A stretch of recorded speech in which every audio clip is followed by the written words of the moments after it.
Good afternoon and welcome everybody to the Surviving Victims Guiding the Families of Homicide Victims Through the Criminal Justice Process webinar. All of our participants are currently on listening only mode. To listen to today's presentation, make sure the audio button in the top left corner is green. If it is gray, click the audio button to unmute your speakers.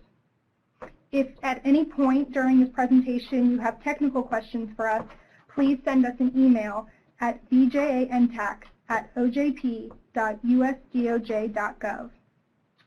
If you require closed captioning, I've included the link on the slide you see on your screen. As a note, we will be recording this webinar today. To kick off our event, I would like to hand it over to Sasha Beatty, Deputy General Counsel at the Association of Prosecuting Attorneys. Thank you, Allie. Good afternoon, everyone. My name is Sasha Beatty, and I am Deputy General Counsel at APA. APA is a private nonprofit located in Washington, D.C., serving prosecutors as well as their law enforcement and community partners.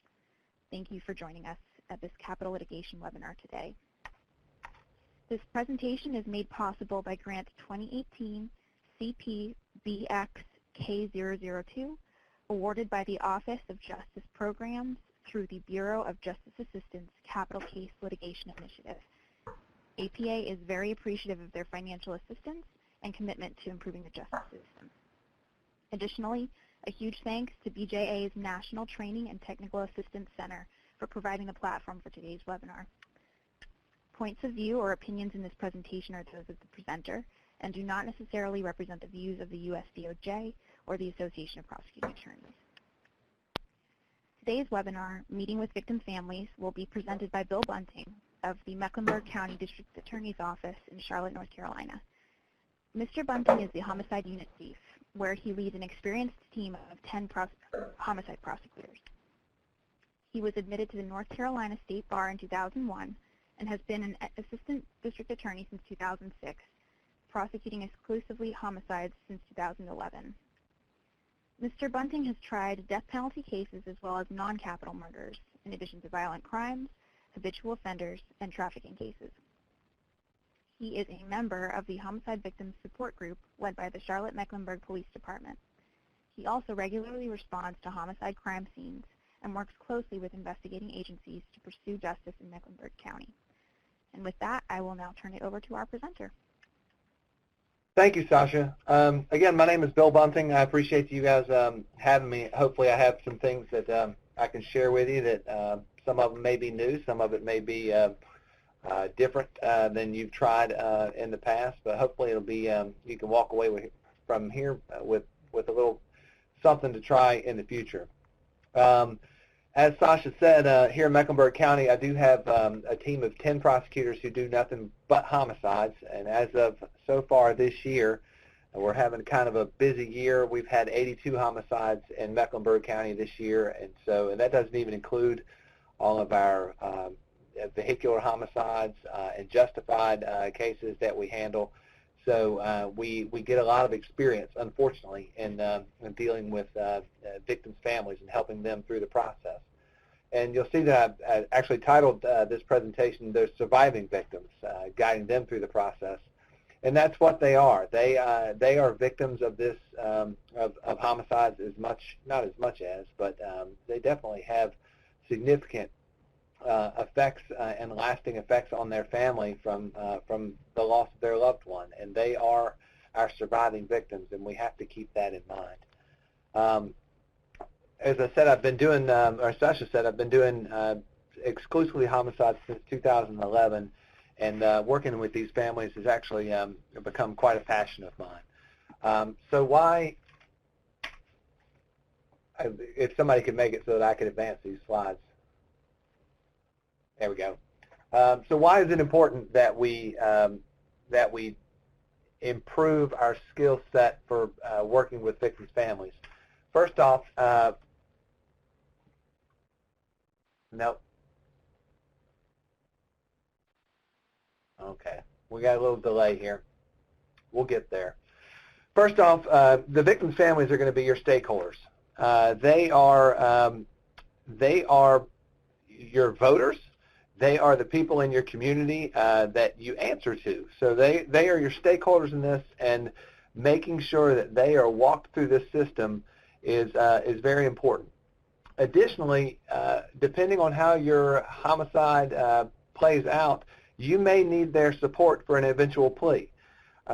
Every state has different rules. Obviously, here in North Carolina, we don't need the family's permission to plead a case not guilty, or plead a case guilty. But we have had recently some laws passed. Marcy's Law. Many of you may be familiar with that, but it gives families the right to be heard at various court proceedings, including at an eventual plea. And we do have to have a judge sign off and accept our pleas. So it's important that these families be brought along because you may need their support when you get to an eventual plea. Another reason it's important is that you're a decent human being. You're doing this work, I assume, because you care, and you know that these families have a right to be informed.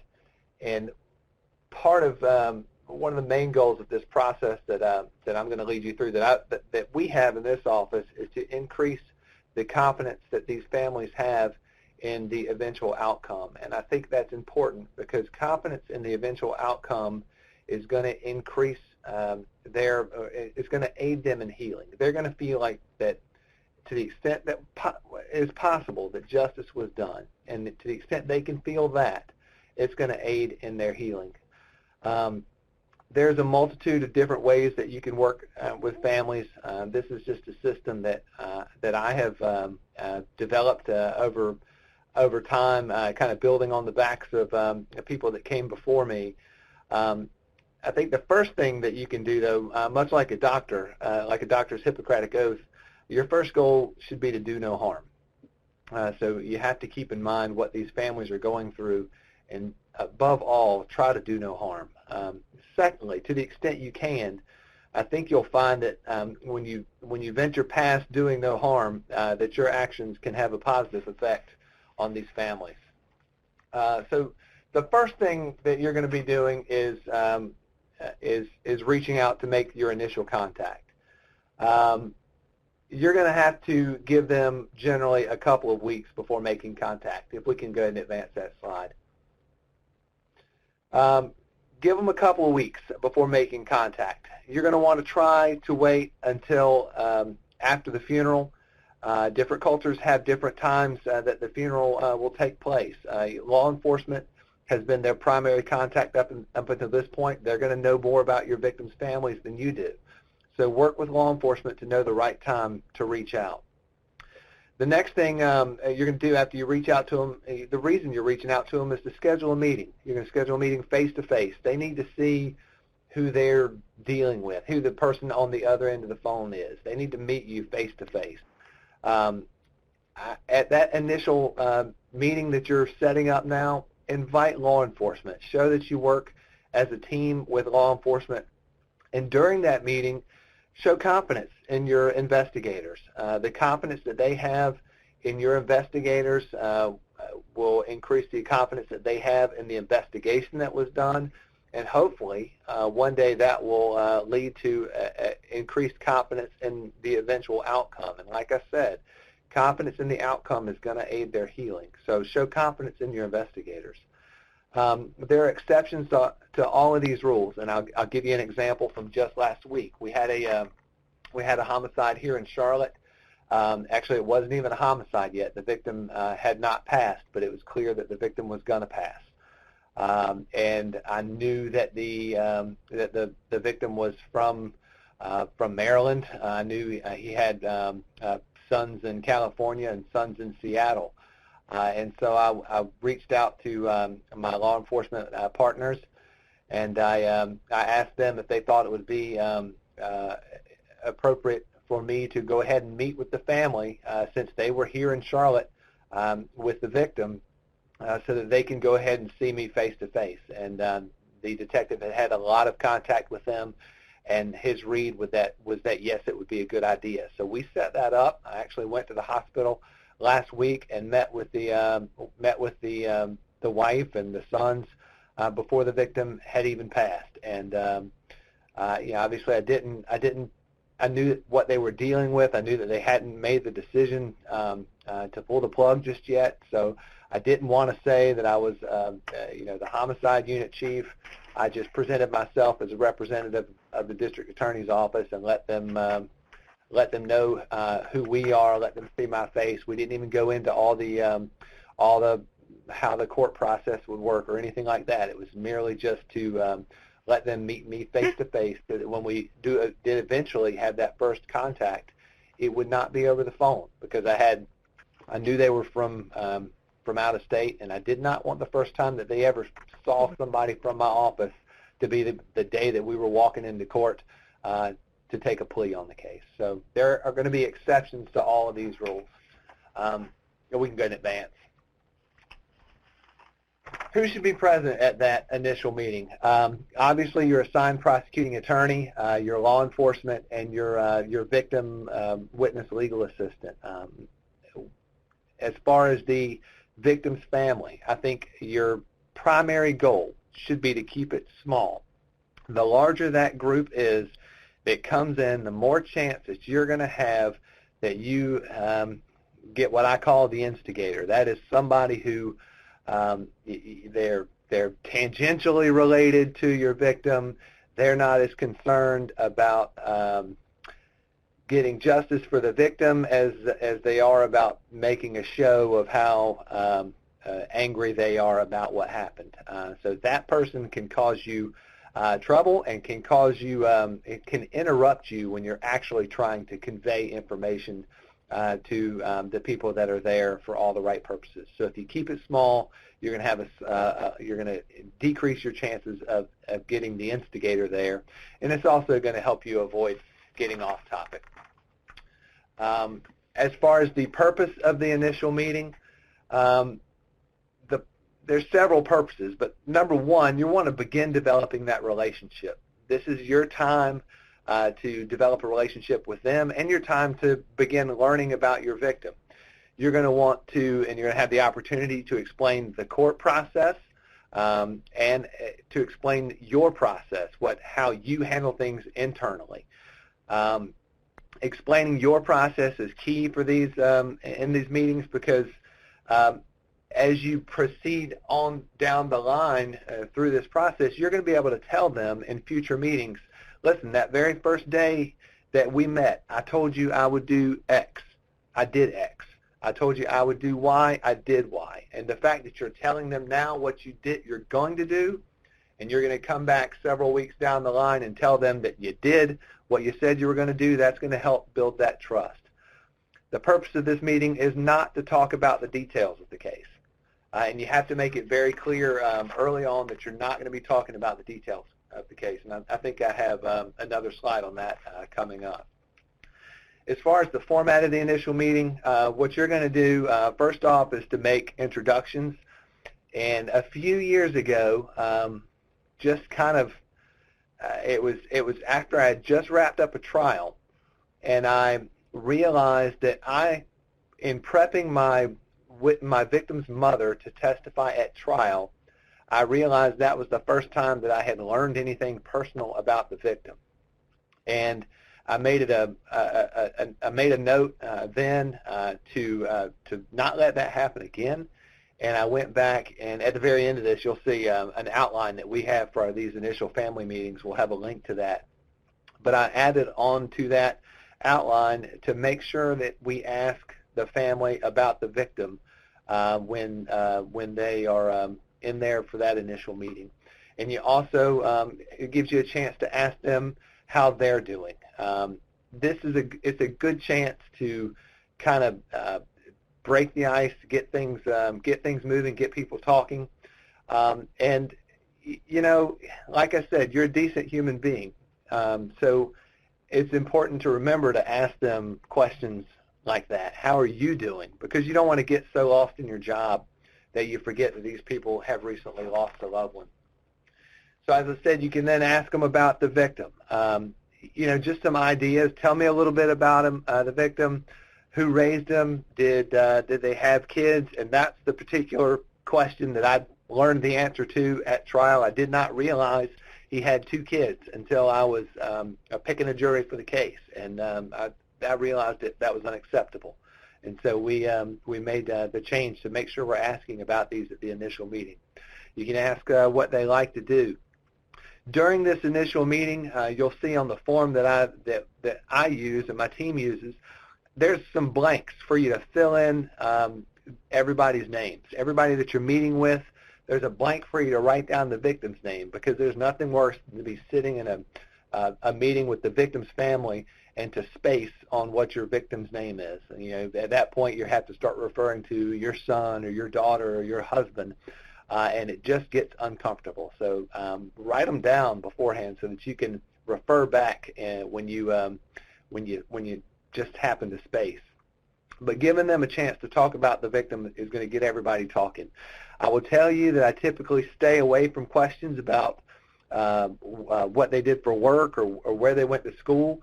At least in Mecklenburg County, it's not unusual for our victims to not have a job or not have gone to school. So I will let their family go there if that's something they want to tell me about. But this is just as much for you as it is for them. I have found over the years that there are times when I need that extra motivation.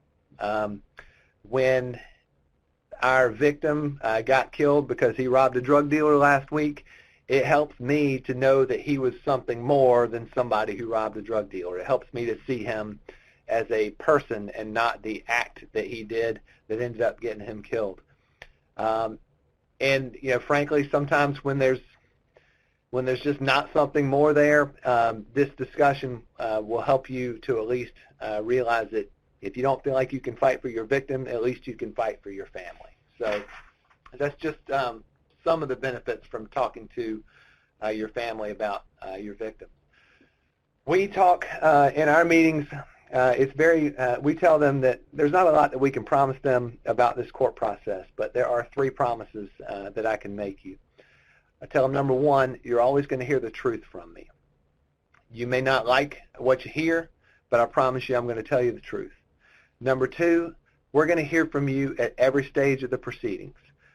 We want to get your input. Your input is important. I need you to know that there is that I'm not always going to be able to do what you want, but I'm going to hear from you at every stage of the proceedings. And the third promise that I can make the family is that nothing's going to happen without them knowing. And there are some exceptions to that. In North Carolina, or at least in Mecklenburg County, we have our autopsies can be requested by anybody, including the media. Oftentimes, and we don't get a copy of those autopsies until it goes out to the public. So I'll tell the family then, the one exception to that rule is the autopsy is going to come out, and I'm not going to be able to give you an advance notice of that. But those are the only 3 promises that I'll make them, that I will make to the family. But those 3 promises say a lot, and especially the fact that you will always hear the truth from me. The key when you make these promises is that you have to keep them. And the dangerous zone in these 3 promises is that your promise, the third promise, that nothing will happen without you knowing. Because you got to make sure, if you promised them nothing's going to happen without them knowing, you have to make sure you keep that promise. You or your victim witness assistant needs to make sure that they are kept up to speed and that nothing happens without them knowing. All this is to help build that trust. And if you start breaking promises, you're going to go backwards. During that initial meeting, you're going to tell them that you're not going to be going into the details of the investigation yet.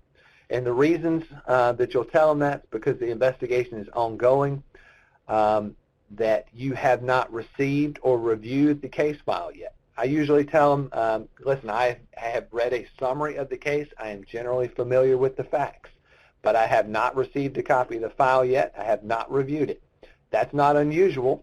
It's important to tell them that it's not unusual because you want to make sure that that they don't think that it's taking an unusually long time for the investigation to come together.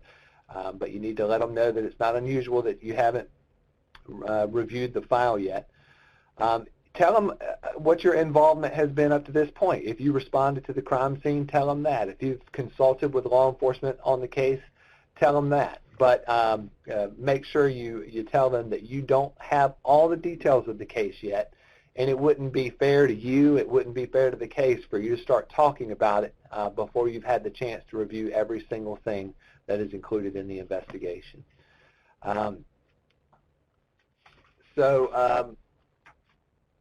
Speaking of details, you're going to want to explain to them that the ground rules on confidentiality.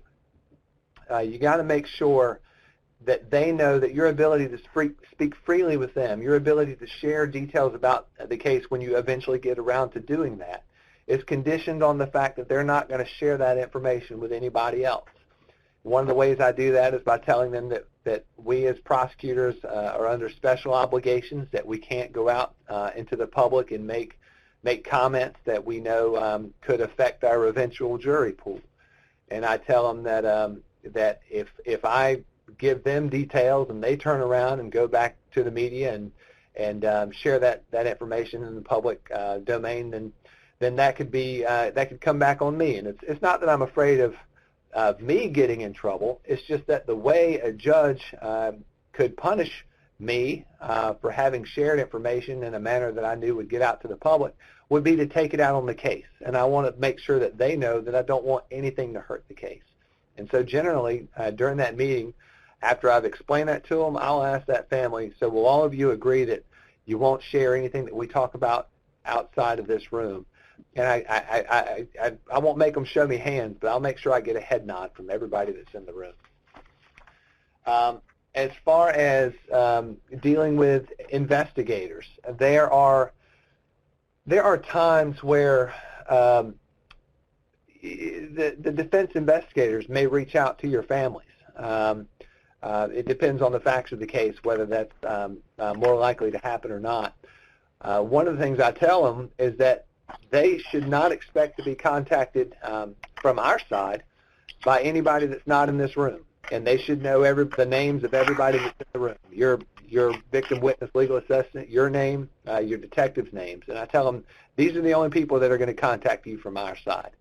If you hear from somebody that's not in this room, go ahead and assume that they're not on our side. And I can't tell you, ethically, I can't tell you not to talk to somebody, but if somebody calls you and you're not sure who they are, you can feel free to hang up and call us and ask us and tell us who's calling you, and we'll be happy to find out who that person is if we don't know off the top of our heads. And then I'll tell them that, like I said, I can't tell you not to talk to anybody, but I can tell you that you have options, and that their options include that they can talk to them if they want to, they can refuse to talk to them if they want to, or if they want us to be present when they talk to that person, just to give us a call, and we'd be happy to arrange that. After I walk through the dealing with defense investigators, I start to explain the court process.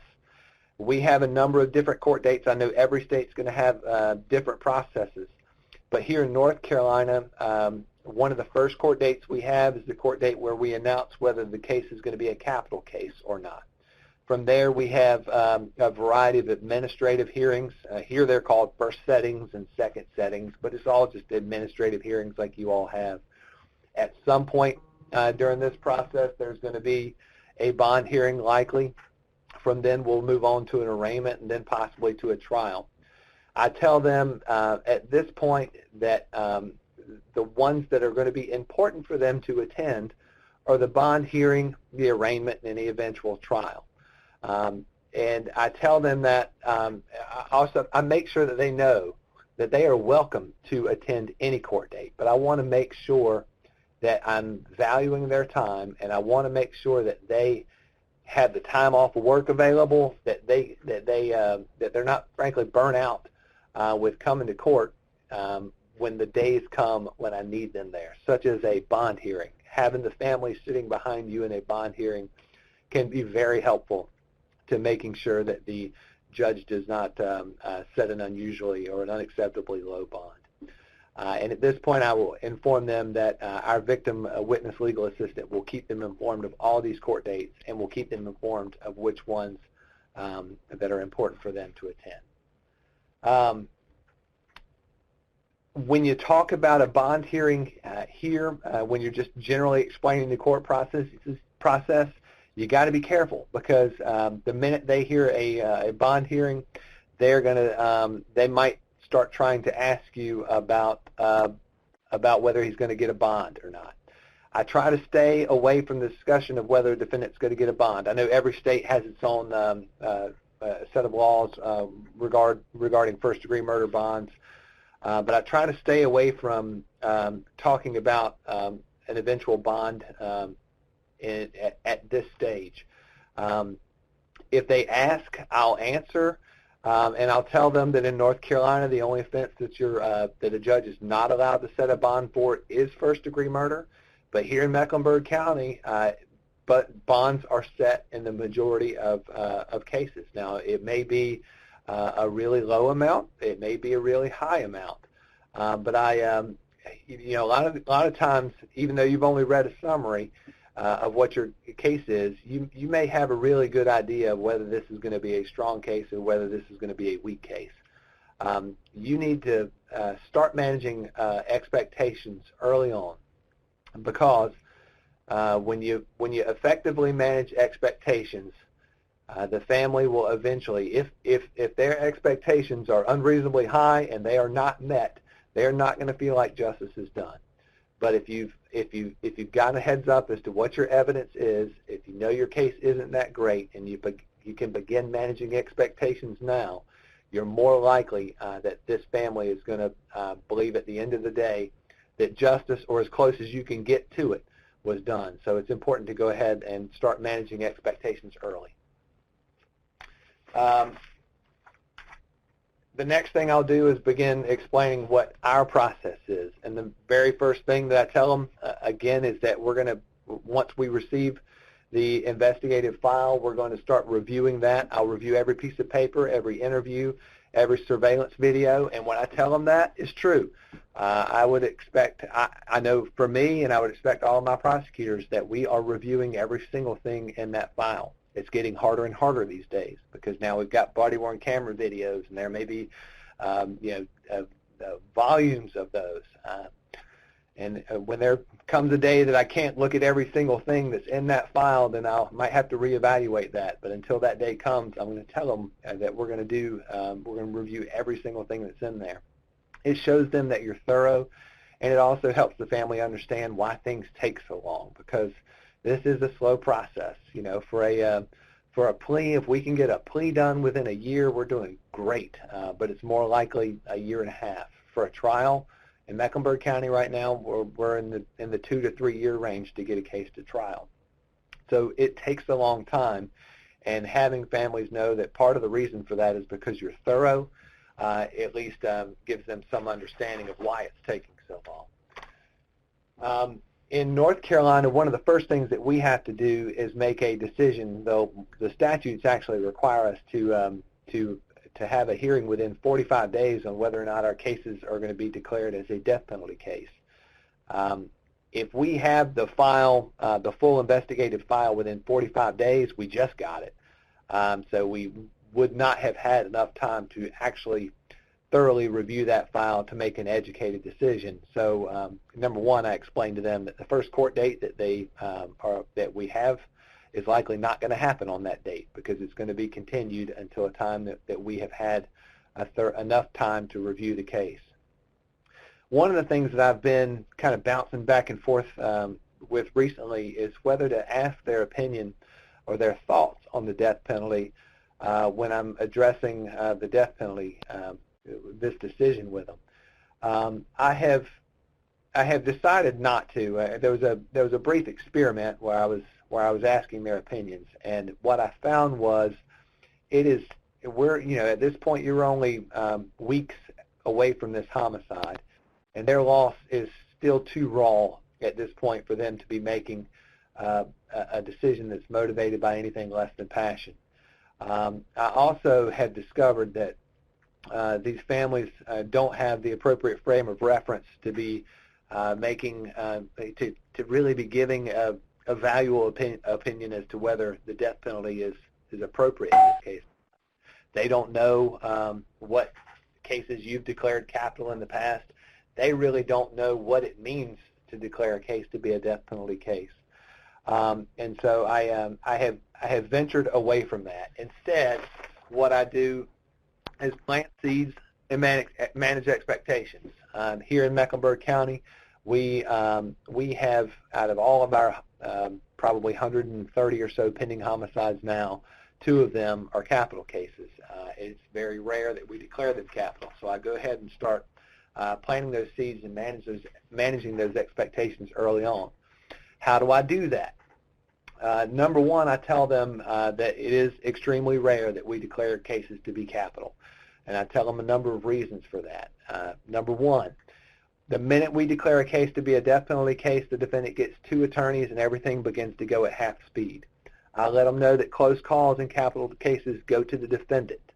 I let them know that capital verdicts are rare, and I give them some specific examples of cases that I have handled that were that the jury eventually came back with life verdicts. I let them know that because of the severity of that punishment, appeals and motions in a capital case mean that that case is never really going to be over.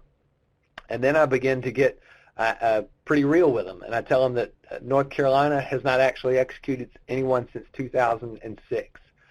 And so even if I would explain to them the difficulty of convincing 12 people that any defendant deserves to die, and I explained to them that even if you were to manage to convince a jury of that, the fact of the matter is that nobody's actually been executed since 2006.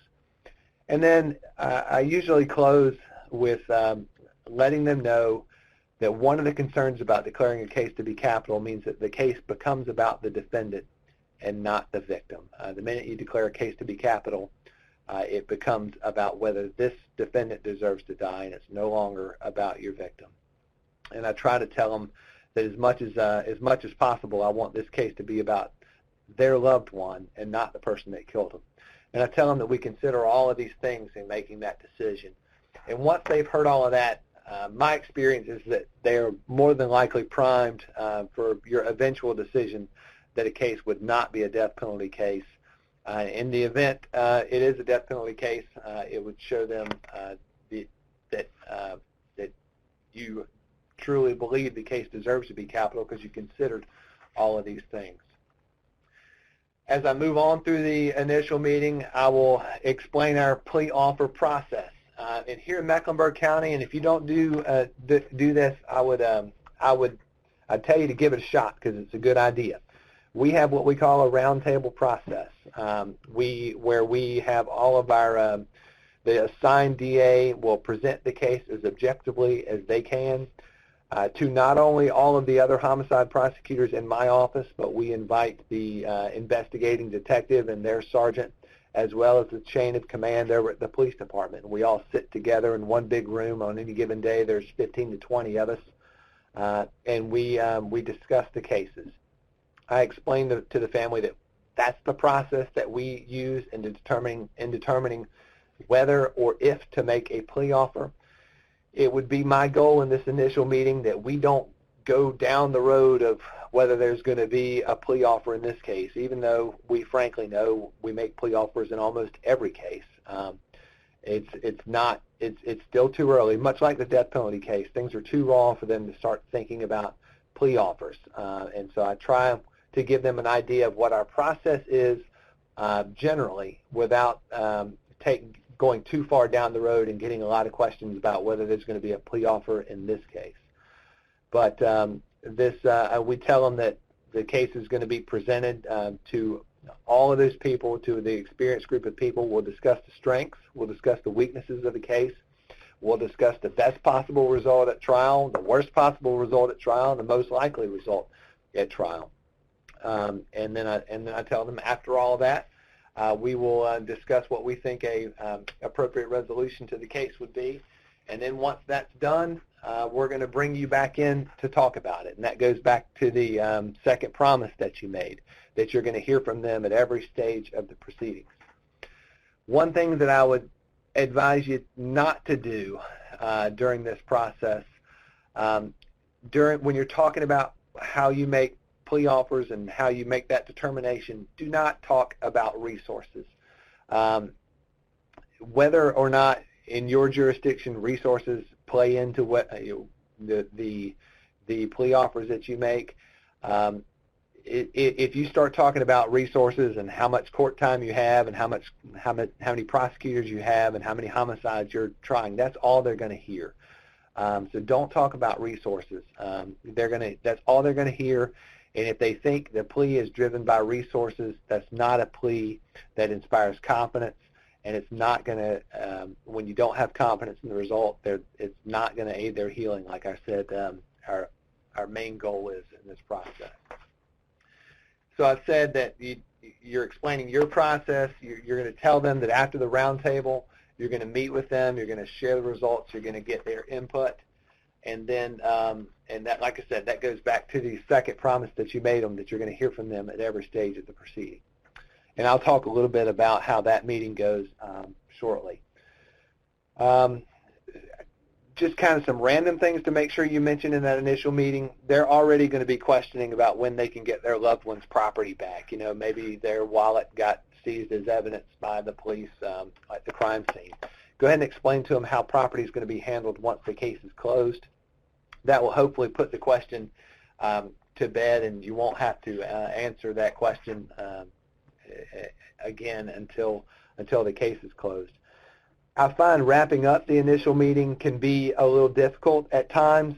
Sometimes they want to drag on with kind of random questions that you end up having to deflect from.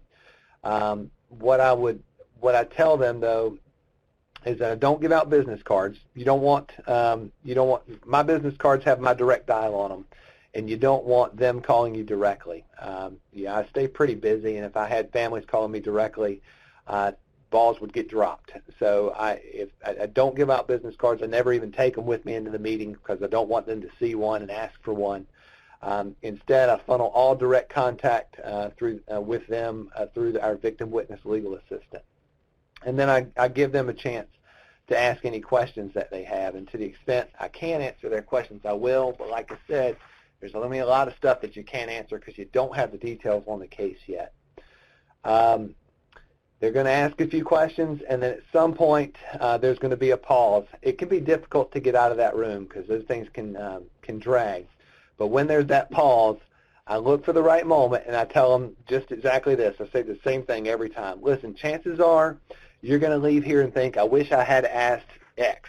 That's okay. We're not going anywhere. You can call us anytime. And I make sure they know that. It is true. I mean, I may not be available, but they're going to call. They're going to get the victim witness assistant. If she doesn't know the answer, she'll get with me, and we will get an answer to their question. That lets them know that they don't have to sit there and think up every question that they could possibly have right now. There's plenty of time when they eventually do have it. And I'll tell you guys this. I'm from the South, so kind of hugging is in my blood. I will hug mom every time. If you can make yourself do that, it is a valuable commodity. Number one, mom needs it. She's been going through a lot. Number two, there may be some challenging times in your relationship depending on the strength of your evidence, and it is really hard to dislike somebody that is hugging you. So I will hug mom after this initial meeting. The next time I see her, I'm going to give her a hug. If I happen to see her at a homicide support group meeting, I'm going to give her a hug. Hugging mom is important. She needs it, and it's going to help your relationship. So I know some people in our profession can be a little awkward, but if you can make it happen, make it happen.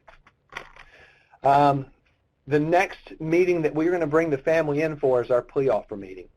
Again, I would have law enforcement there. It shows a united front with law enforcement. If you did the roundtable process like we do, they were there. If your roundtable was successful everybody's on the same page and thinks that this is the appropriate plea offer in the case. So I always invite law enforcement to that plea offer meeting. When you start that meeting, again, don't forget, ask them how they're doing. It's important for them, it's important for you, it's important for your relationship. Review the process that you talked with them about at the initial meeting. That's going to help you build credibility. You'll be able to tell them, I told you I'd review the file, I did. I told you I'd present it to my team, I did. I told you these detectives would be there, they were. And I told you that after we had that meeting, I'd bring you in here to talk about it, and here we are. You're going back through to tell them, it's reminding them, you made them these promises, you've held up these promises, and so it will help them encourage the trust that you've been building up to this point. Here's a question that I've struggled with over the years. When you're having that plea offer meeting, should you build up to the offer? Should you explain the strengths and weaknesses of the case and then tell them what the offer is that you're going to make? Or should you just go ahead and rip off the Band-Aid, tell them what the offer is, and then explain the reasons for it on the back end?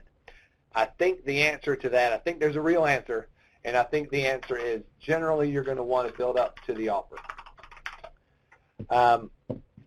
When you rip off the Band-Aid, what happens is you risk them not listening to your rationale.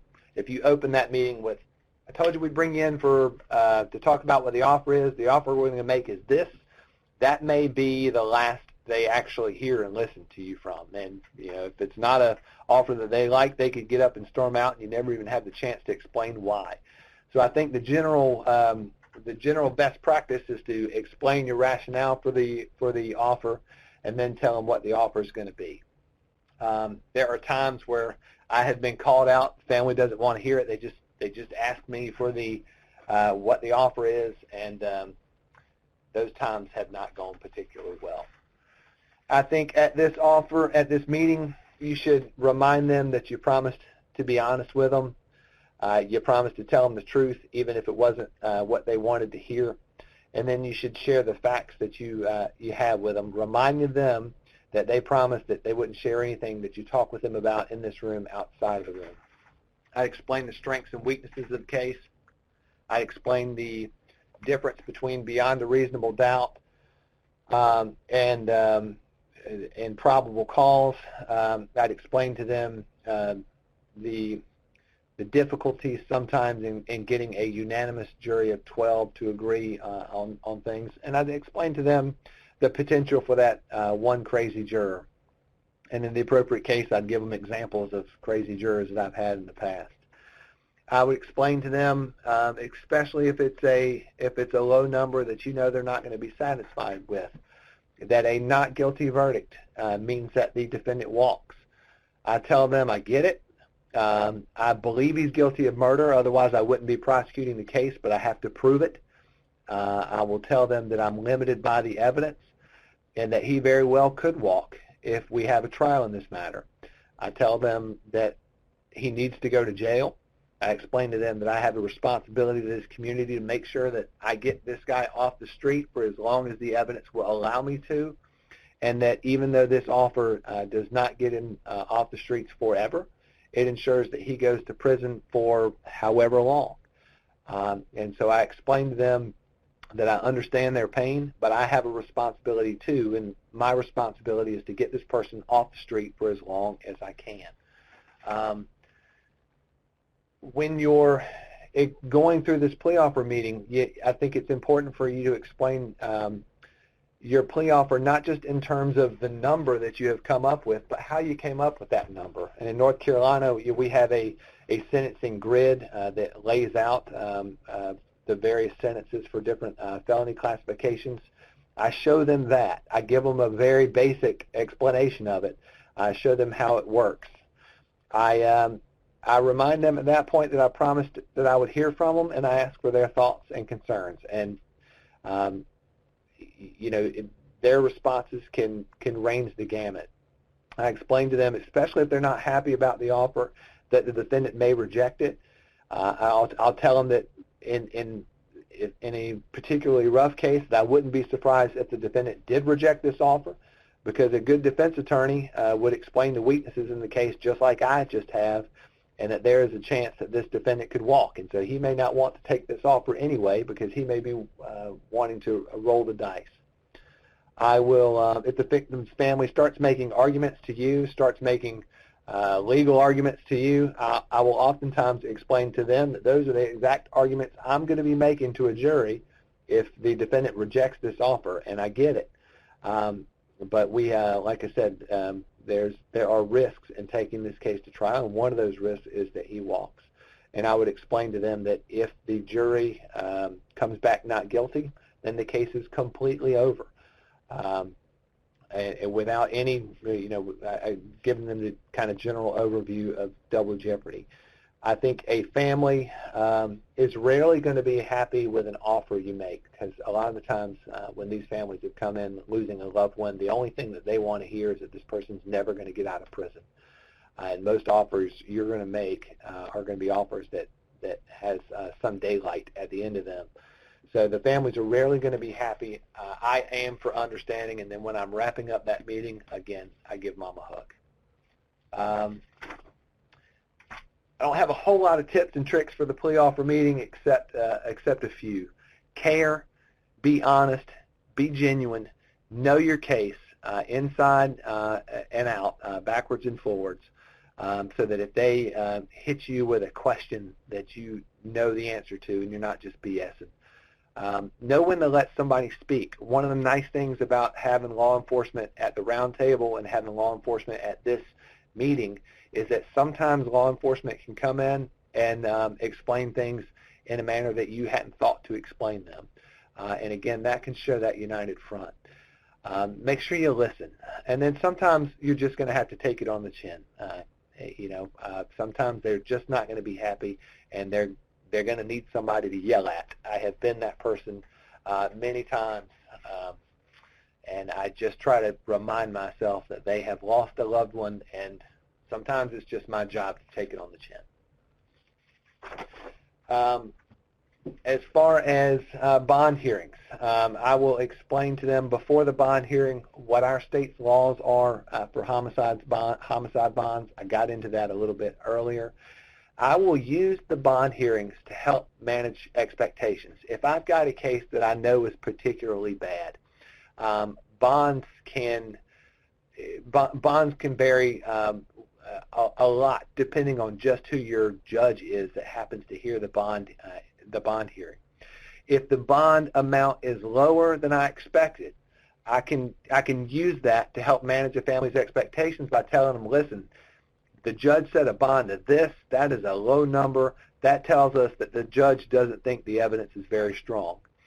Even if I have a bad case, but I had a really tough judge up there, and he set a bond, a high bond on evidence that I thought was particularly weak, you can still use that because you know your eventual outcome is going to be based on what a jury would likely do, and not your particularly good judge for a bond hearing. So even if the bond amount is higher than I thought it would be, I can tell that family, listen, the judge didn't have to set a bond, but he did set a bond, and that tells us what his thoughts on the strength of our evidence is. So whichever way it goes, I can use it to help manage expectations if I have a case that I know is particularly weak. Sometimes you're going to have to dismiss a case. There's not a whole lot I can tell you about how to handle this meeting. When you're bringing a family in to telling them you're dismissing a case, that's going to be a rough meeting. You can tell them you did what you told them that you do. You reviewed the file. You roundtabled it. Remind them that you promised to tell them the truth even when it's not what they wanted to hear. Explain the evidence and the weaknesses in the case. I would explain how it reaches the standard for probable cause. I would go ahead and break into the 51% versus 49% for probable cause, but not reasonable doubt. And we're not allowed to put a percentage on it in front of our juries here in North Carolina, but I'd tell them 99% generally. And I explain how this case gets you past 51, but it doesn't get you to 99. it's important that you have law enforcement support when you're needing to dismiss a case, and hopefully if law enforcement was present at your roundtable, they understand the need for that and they can back you up. I also explained to them double jeopardy and the fact that if we were to proceed on this trial, we're going to lose. But if we choose to dismiss it now, there's always the chance that something could change going into the future. And I tell them I don't want to give them false hope. It would take a substantial change. It takes substantial new evidence. But that there's a chance by dismissing the case now that the case could get better. That's generally a hard meeting now. So, other considerations, remember, you can't fix their pain, but you can help. It's important to manage expectations because expectations that are met equals more confidence in the result. It is important to earn their confidence because confidence in you and your process means more confidence in the result, and more confidence in the result is going to help their healing. Some final thoughts for you. I would tell you that this is an emotionally draining job. You can't take care of others if you don't take care of yourself. And if you ever find yourself struggling to care about a victim or about a victim's family, it may be time for you to take a break. So you have to be as honest with yourself as you are being with your victims' families. We've got some time for questions. I think if you guys want to email in, there will be that somebody will read those questions out. But I also we included a link to the initial family meeting outline. I think they might be putting that up on the screen here. You may be able to click that and download what we use as a guide for our initial family meetings. So with that, we can take some questions if there are any. Thank you, Bill, for preparing such an informative presentation, and thank you to our listeners for participating today. So we have reached the question and answer portion. To submit a question to our presenter, please send it to bjantac@ojp.usdoj.gov. We'll be looking for those questions and reading them out loud. All participants will remain in listening mode only during this time. So give it a minute to submit questions. Right, so we have a first question. You discuss a lot of useful tips for prosecutors when meeting with survivor families pre-trial. What advice can you give to prosecutors when you get all the way to trial and the verdict is not ideal? How do you work with victim families after the verdict is read to manage their emotions, their disappointment, and possibly their anger at getting a lesser included offense or maybe even a not guilty verdict?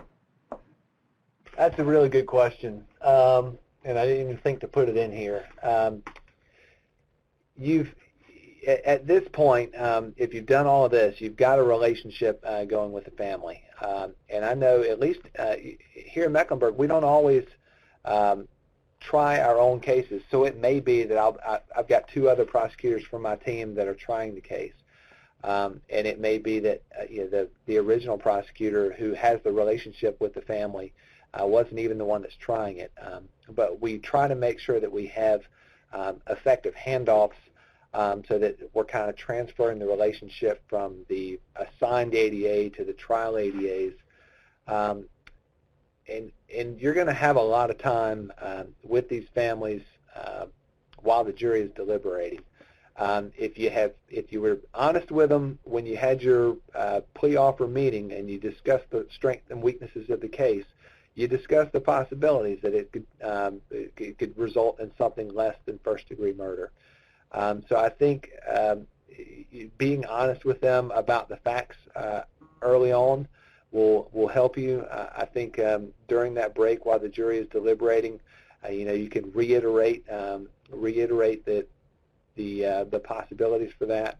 And the tough thing is when you get a verdict like that that's disappointing to you as well as the family, not only are you concerned about the family, but you're kind of dealing with your own emotions. I think you just have to go back to relying on the advice. The number one thing you have to do is care.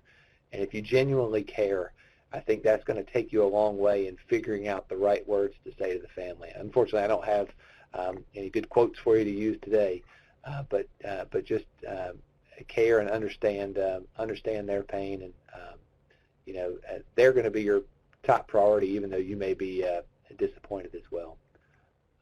Probably not as good an answer as you wanted, but I hope it was at least something. Thank you, Bill. We'll give it another minute to see if any additional questions come in.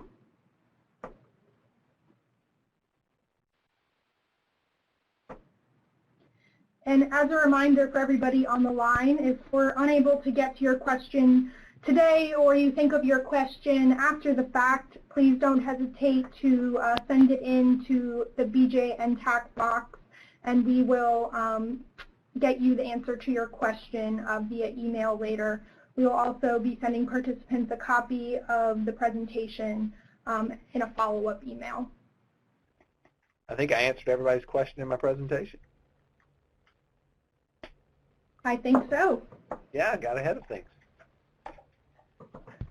All right. Well, thank you, everybody, for joining us today. We're getting close to 4 o'clock, so we'll start to wrap things up.